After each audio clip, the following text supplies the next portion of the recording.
Welcome to the Glow Up Fabulous Conversations with Innovative Minds. Today I'm here with Elizabeth Bieniek, author, innovator, and consultant. Elizabeth, it's so good to see you. Good to see you again, Nathan. Amazing. To get us started, could you introduce yourself and tell us a little bit about your journey in building innovative companies and products? Absolutely. I am coming out as a veteran from big tech. I spent a couple decades working for a Fortune 100 company and some time before that in other industries, publishing and education. I am leveraging my experience in all those areas, which the last decade or more have been really focused on purely innovation inside of big tech. I ran a small innovative startup, like a stealth startup, inside of a large corporation, the antithesis of entrepreneurship, if you will. And having moved on from that, I am now going out on my own and leveraging all of the lessons learned through that process to see if I can help other people who are trying to be movers and shakers inside their corporations make that journey a little faster and a little easier than I did. I love that term, entrepreneur. How would you describe entrepreneurial mindset for those who are just encountering this term? A really stubborn entrepreneur that's willing to put up with all the red tape of a corporation. How's that? Oh, I think you nailed it both in description and emotion as well. Here at the Glow Up, I am so interested in these exact conversations, right? How do you stay on the playing field long enough for your idea to hit? How do you take an idea and really craft it until it fits really well with a customer, whether it's at a giant mega corporation or in some sort of B2C relationship? Can you talk about any times where you've changed the focus of the work that you do, or that you've responded to opportunities and challenges within your entrepreneurial journey? Sure. I think the idea of persistence and stick with itness, if you will, is very key in innovation because there is a long tail. There, a lot of times you are very, very far out ahead. You're coming up with an idea or a product that time has not quite come. And that's what you want. You want to be before, but there's challenges that come with that too. So you have to stick with it long enough that its time does come and you're able to successfully navigate that wave, if you will. I took the opportunity of between leaving one career and as I'm launching my next career, and I wrote a book about the process that I had been leading this organization at my previous company and all of the lessons learned, largely in hindsight, looking back. When you're in it, you don't always realize it because you're just going 100 miles an hour. And looking back at it, my book is called Cake on Tuesday 25 Lessons to Unlock Corporate Innovation, and it's broken down in 5 sections. And the first 3 sections are all about starting, because starting is very hard.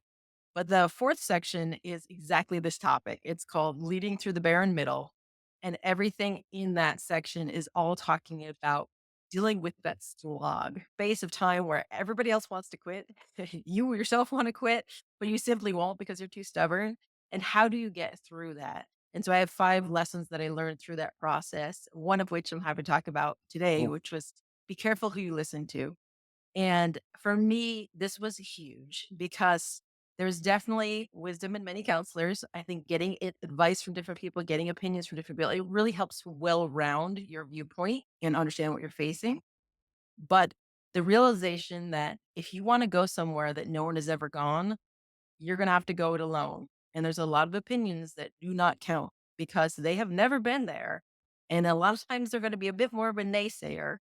And you really have to scrub those feedback loops that you have, prune those loops, and be mindful of who you're listening to. Because if you listen to people telling you what you can and can't do, it's all going to be can't because nobody's done it yet. So when you're trying to do impossible, careful who you listen to. oh, I'm a little speechless. I'm somebody who really values the input and the feedback from my mentors and advisors. And I find when I'm checking in with them, I refine my understanding of the problem. I can sort of see things from different perspectives. But this catch of be careful of who you listen to. I'm sure the book Cake on Tuesday, by the way, fantastic title. I'm sure the book goes into more details about how you make that decision, but how do you learn to trust that intuition, that your own entrepreneurialism in a moment like that? I think really being rock solid excited about an idea and understanding that people might look at you a little crazy when you have an out there idea. But there's really nobody in history that's ever done something cool or amazing or earth shaking that wasn't called or considered crazy at some point. So I think it just comes with the territory. If you want to work and live in innovation, you're going to be a little out there. You're going to be a little fringe. And you get used to embracing that. And so you hear a lot of that, oh, that can't be done, or oh, we've never done it like that before. Oh, that's not going to work. That's going to, you kind of hear it so often, it just becomes white noise. So I think after a while, the negative opinions, you almost automatically start to filter them out because otherwise they just drag you down. So you start listening a little bit more to the people that are not the ones that are like, oh, everything you do is flowers and roses and this is going to be amazing, but more that, nobody's done that before because this is really hard. But if you're looking at this, maybe there is a chance. And then you start having those back and forth opinions of, okay, don't just shy away from it because it's hard. Is there something that could be done in that hard opportunity that pushes everybody else away because they're not as stubborn as you? And so maybe you've got the leg up there, maybe you've got an edge and say, you know what, I'm going to push this for the end. And I think people have quit just shy of success. I think I could actually do this. And so you start giving yourself a little bit of a pep talk. And there's times you do have to be your own cheerleader and push yourself forward and kind of say, like, you know what? Everybody else gave up here, but I think this can work. I think this can work. Keep on pushing, keep on pushing. This is absolutely a metaphor that I'm gonna steal, for myself. I'm building Awesome Future right now and looking at the direction of what we're doing, and this idea of when you feel like you're on the edge where you may have reached somewhere where nobody else has been before, that's actually a very good sign because you've lasted the longest with the idea. Yeah, there's a quote something along those lines of people can't lead where they've never been. And I always like that concept, that idea of be mindful of your mentors. I mean, Mhm. sometimes we get it caught in our heads of like, we need this one mega mentor that's been in all the areas I ever want to go, and they're going to be my guru and Sherpa and guide me through it. And it's usually not the case. You might have a mentor for one area because they know more than you in that, and mentor in another area knows more. But if you're trying to do one area, one facet that nobody's really done before, then you might have to be going that part alone. And so you can still take guidance and wisdom from other people, but listen to your gut. If you've got a good idea, you got to run with it.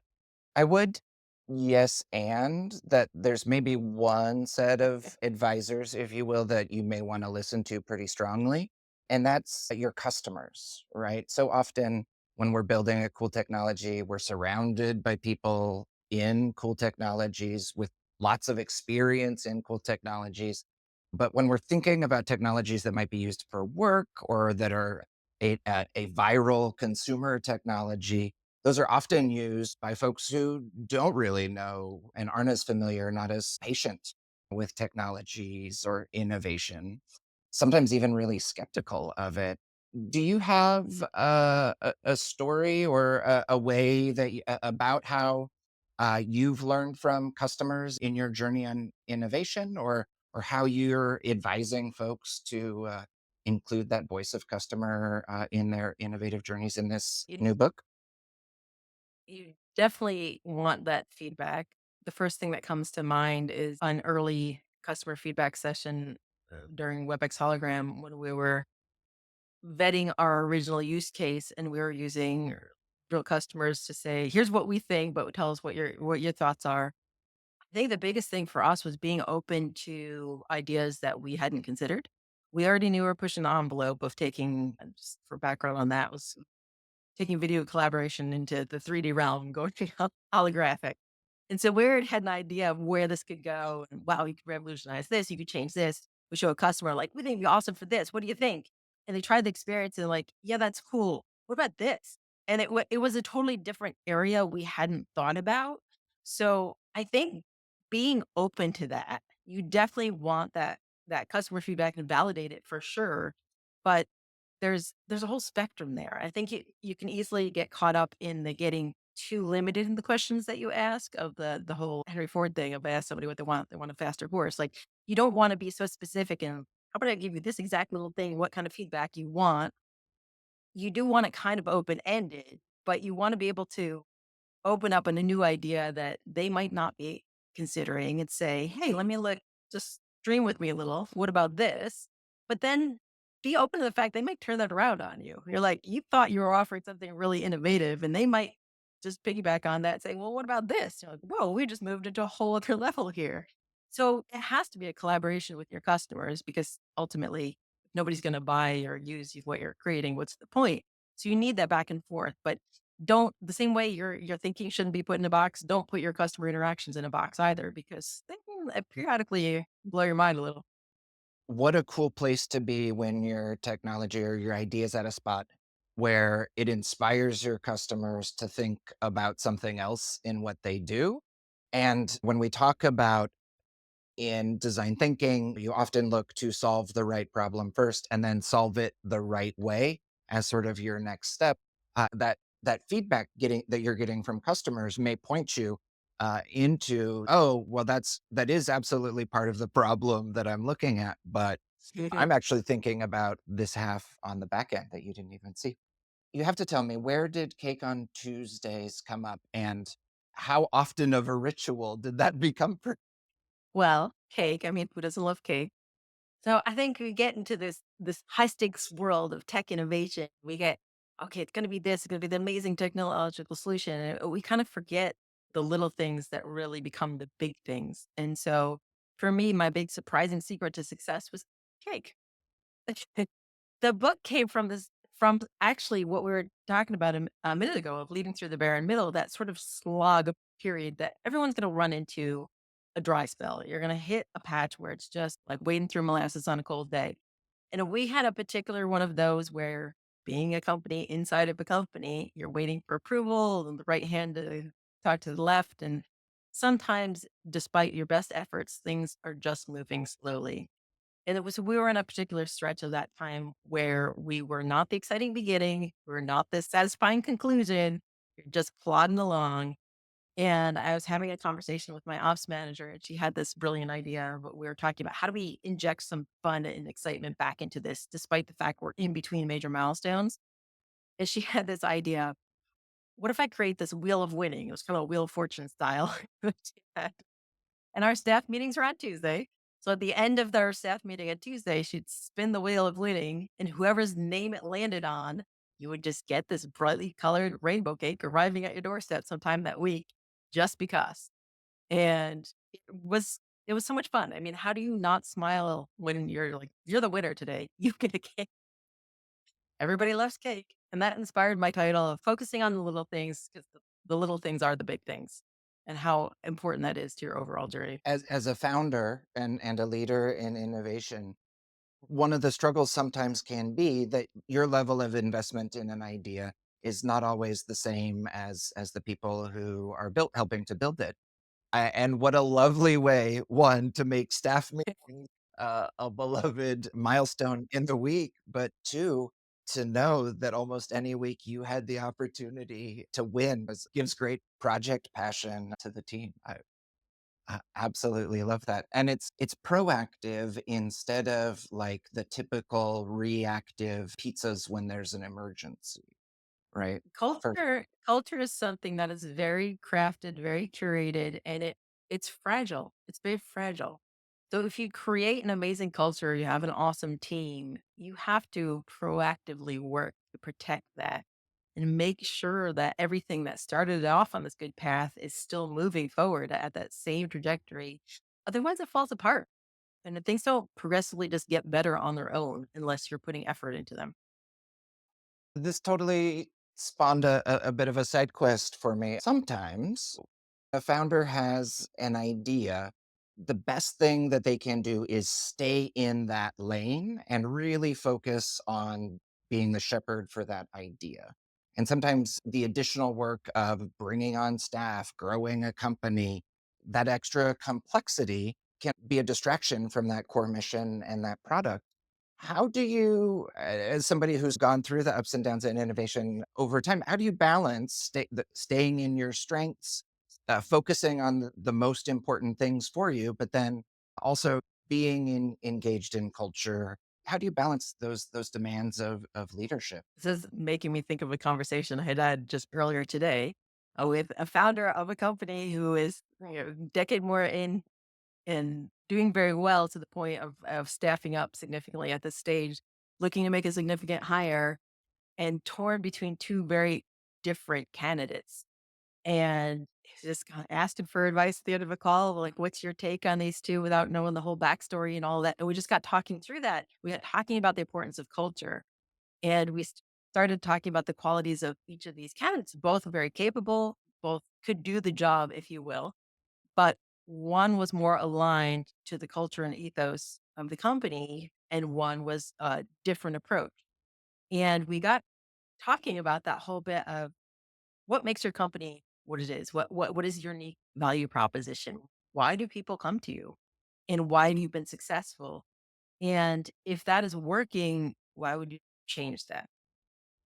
If you've created culture and a drawing power that's working, you got to dive farther into that. You need to find the person that aligns to that culture, helps it be an extension of that culture, helps be an extension of you, and that's going to move you forward. If you write pivot right now, that's because somebody looks qualified, looks good, has the right pedigree, has the right whatever. That's the wrong move for moving your ethos forward. I am loving the message that I am getting today, Elizabeth, of this founders and innovators need to trust themselves, need to really understand that problem, that vision, and hold on to and nurture it at all costs. It's really the key to success in so many ways. With the work that you're building now, what's one of the core problems that you're looking to solve?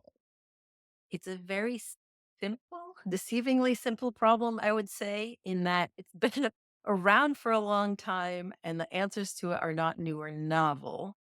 But at the foundation, specifically when we're talking innovation, specifically when we're talking corporate tech innovation, we tend to look to technology for the answer to the point that we overlook or over rotate against the people, away from the people.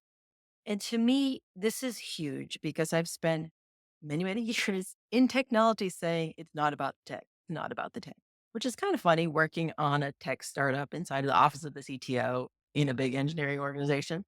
But it's really not. And I think most innovation projects fail because the leadership is over rotated on the capabilities of the technology and under focused on the capabilities of the team building the technology and the people using the technology. So that is my passion is people. I really am jazzed by relationships and dynamics and understanding the individuality of everyone on your team, what they can bring, and how you can put them all together in this masterpiece that is so much more than each of them could be on their own because they're bringing their own special talents to that. But that requires so much effort and focus and getting to know people on a personal basis, what drives them, how they relate to the world, what currency they trade in, what communication styles work best for them. I think true leadership really happens in these quiet moments. You're getting to know your people, addressing their needs, what makes them feel validated, what makes them feel like they're giving their all, makes them want to give their all. And plug that all together. That's what creates great leadership. And again, this is not new. This is not rocket science. But I think when we get into the more technical the solution we're trying to build, the easier it is for us to overlook or forget that. And so I think this is a really big challenge, specifically in innovation and specifically in tech innovation. I'm trying not to show how many ways my mind just got split into little pieces. I can see the wheels turning. I can see the wheels. I'm so enamored with this vision and this core problem. It's not the technology, it's the people. I can imagine walking into a room full of tech executives or executives excited about technology and needing to pivot their wanting to pivot their opinions to thinking about the great tools that they could build and that right like this idea of like how do you learn about the working and communication styles of your team? How do you enable this team that you have today to become the team that you want in the future? That feels like a steep hill to climb. What levers do you use to get tech executives excited about people? Well, it might stem from the fact that I was an English major. I was going to pursue my master's in fine arts and writing before I hard pivoted into business and then sort of fell into tech. So maybe taking that original path and applying it to the work I've been doing for the last several years, that may have helped for one. But when you're trying to get someone to see your point of view, one of the chapters in my book is nobody cares until you make them. I really have to focus on what their careabouts are and why, and you have to translate your message into something they can receive now, they want to receive, and they want to retain. So that is very complicated. There's a lot of nuances to that, and that's focus on mastery of the English language definitely helps some in that area because you're constantly playing translators. You're getting to know new people. So much of innovation is selling. You're selling to either get your idea funded, whether that's entrepreneurially through a VC or entrepreneurially through executive sponsors. You're selling to get that funding. You're selling to get the people and resources for it to build your team. You're selling each milestone. You're selling for the next milestone. You're selling to the people that are coming to your team to build it and trying to vision cast such that it's not just you excited and they're like, yeah, yeah, I'm here for a job. You want them excited about it too. They need to be bought into it. And so you have to convey not only the excitement about the end result of where you could go, but it can't be, hey, guys, let's work really hard to build this thing and it's going to be great for me. It's got to be what's in it for you. What do you get out of it? How is it great for you? How does this move you forward in your career, in your life, and the things you're personally passionate about? So you're continuously translating things into the language that people can receive. And when it comes to selling executives, we tend to put executives in this like different box or bubble of like, there's just all hard numbers and facts. I've done a lot of sales pitches with hard numbers and facts. That does not move people. That's not how decisions are made. Every person, whether they show it or not, is an emotional social creature. And we make decisions based on emotion, not on logic. And so you have to buy into what is this executive's fear? What is their desire? What are the legacy they're trying to leave? How does this tie into that? And you have to weave your tail in a way that aligns with the narrative they're trying to create. And then you do it again, and then you do it again, and you do it again. And so you're constantly playing translator. As a professional communicator, I fully endorse this line of thinking. I love it. So your goals and your problems are kind of big, right? We're talking about changing the way folks relate to Just little technology. things. How do you know that you've made it or that you've been successful with an idea this audacious?